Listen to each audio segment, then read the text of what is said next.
Okay, people. So, Clown in the Cornfield. Right, just check that out. This is the new film from Eli Craig, who wrote it with Carter Blanchard. The film is produced by... Who have we got?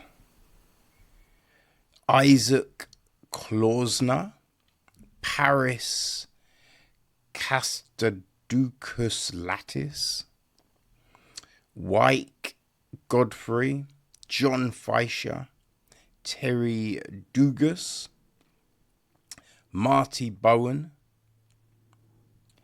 It is executive produced by Daniel Beckerman, George Berman, Dave Bishop, Carter Blanchard, Jean-Luc Darfanti, George Hamilton, Peterson Harris, Myron John Tatrin, Costas Terdoukalos, and Max Work. Co-produced by Carrie Wilkins. And associate produced by Steve Ayer. We've got Brandon Roberts and Marcus Trump on music. Brian Pearson on cinematography.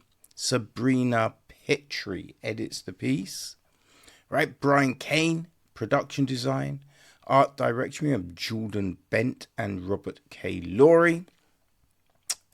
Sarah McCudden and Steve Passard, a set decoration.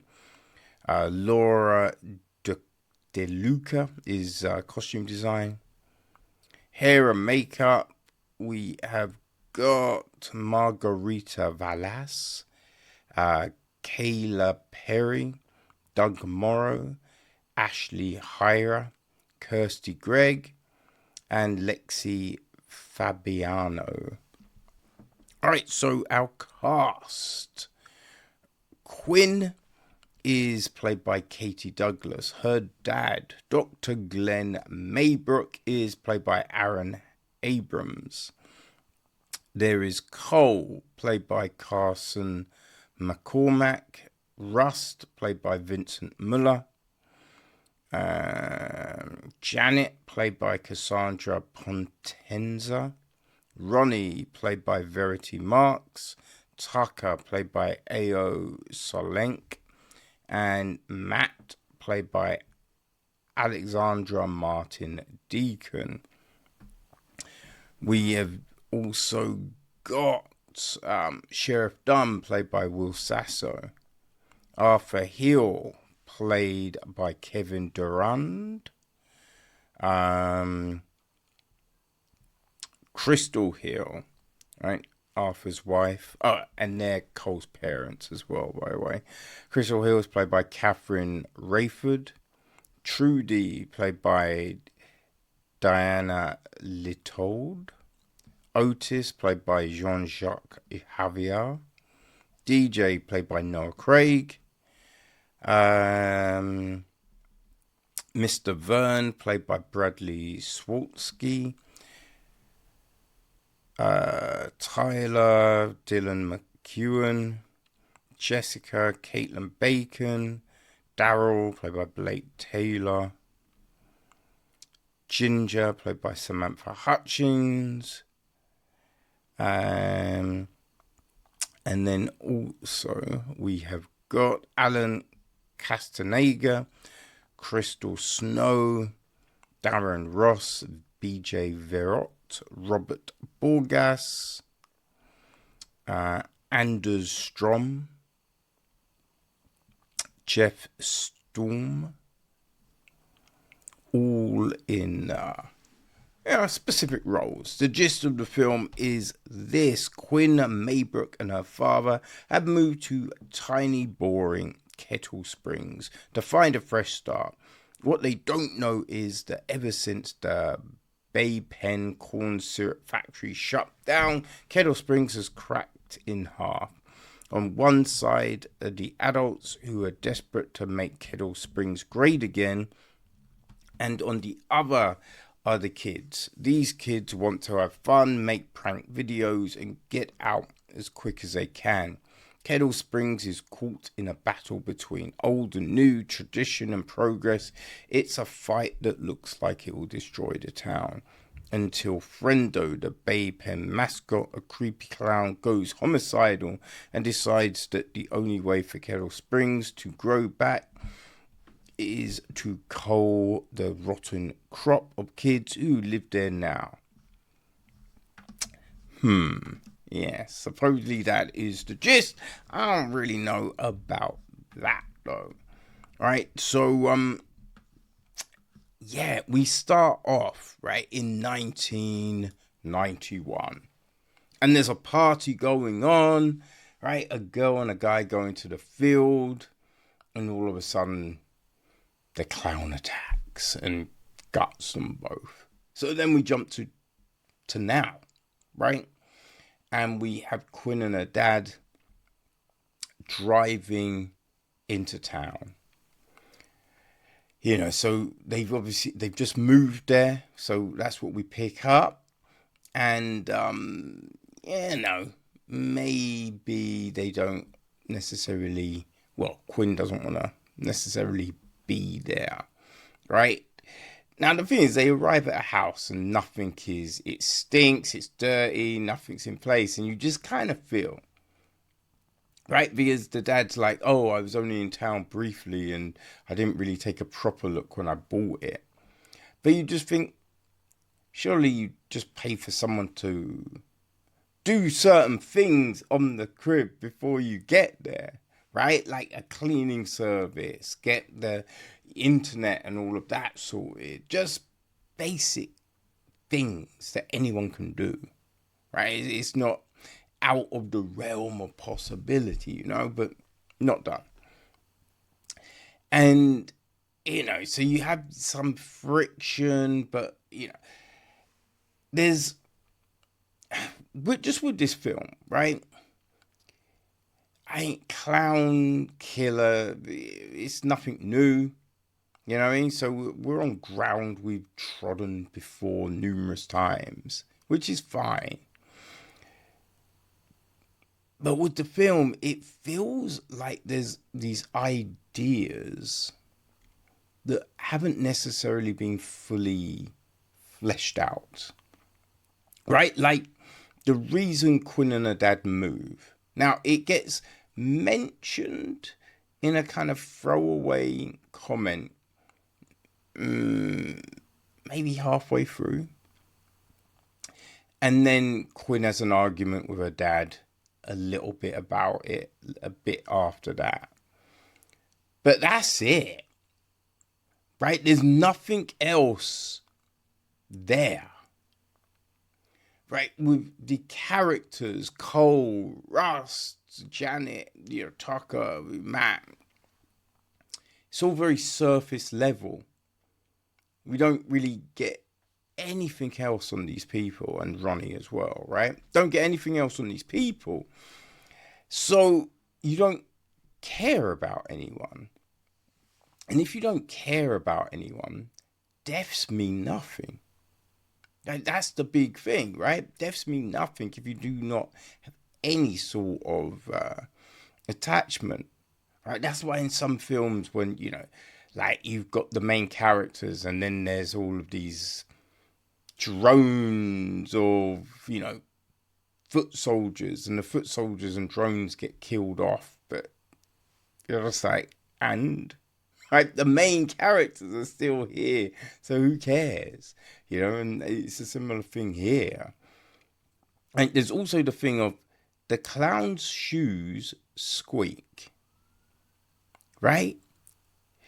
Which is like, okay, but if the clown's shoes squeak, then there is no possibility the clown could sneak up on anyone.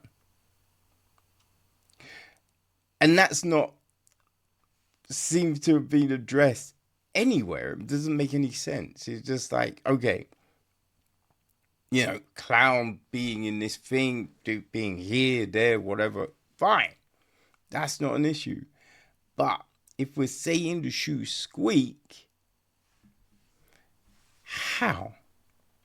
Right? How was that thing left? How did this happen? How did that happen?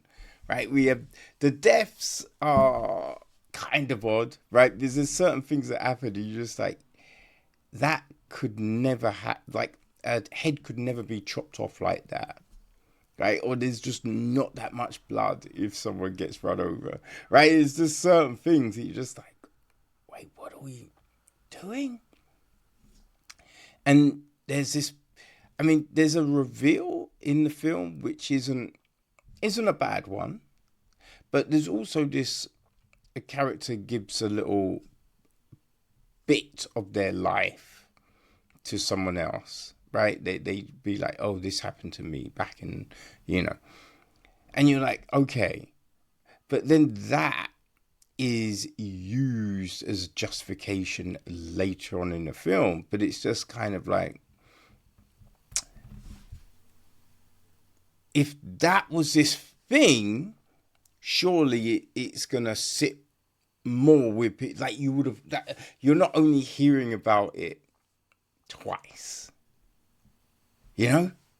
again, it's just like these plot points that they're like, oh, it'd be good if this happened, oh, it'd be good, this could be interesting, which is all good and good, but you have to build it, right? You have to layer this thing, you have to build upon it to get everyone amped, to get everyone to have that concern, to have that worry, to have that emotional impact, and it's just not there, right? Even the relationship between Quinn and her dad, it just feels very flimsy, right? Paper thin. And I don't, it, look, it can sound mean saying it, right? But it feels like the idea for a clown was like so huge. Be like, oh, let's get the clown right, let's do, but then it's, the rest of the things, like the story, the script, that then took the back seat. You know what I mean?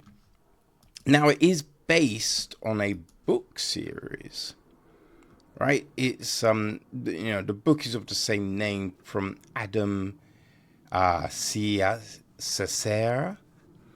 right? It came out in, I think it was 2020. So I don't know, right, if there's more detail in the book, it layers these relationships more, maybe, right? That might be a thing. I'm not sure. To tell you the truth, people, it is just what we have. I just didn't really think it cut the mustard, right? It's not scary. It's not shocking. It's just a little bit, right? Man, I've just read a book, right? And, well, I say it's a novella. It's probably classified as a novella. And in this story, right, it felt like these huge things were jumped over, right? That you've skipped these stages in this story, which felt very odd. And that is the same with Clowns in a Cornfield. The story feels like it has these gaps, right? It has these huge gaps, and you're just like, wait, how have we got the characters here? Because we haven't done any of this. Yeah, very odd. Very odd. The acting is fine. It's not going to blow you away, but it's not terrible. The effects are probably the biggest thing of the film. But as I said, there's certain things that happen that you're just like, that's never going to happen. Like, What are we doing? You know, so the effects are good, but they just don't necessarily make sense within the film. You know? And then even the end of the film, it's just like, huh, okay, so how much time are we saying is gone? Right? How did we get here? You know, it's just an odd one. I find it odd. But I think if you may be a fan of the Final Destination films, if you there was a film on Shudder last year, we covered it. It's about, oh no, not on Shudder, it was Hulu, I think. A Killer Pumpkin. You know what I mean? So I think if you enjoyed that, I think you'll enjoy this. So, Clowns in a Cornfield, it's currently in the cinema. So if it sounds like it's your thing, people, go enjoy.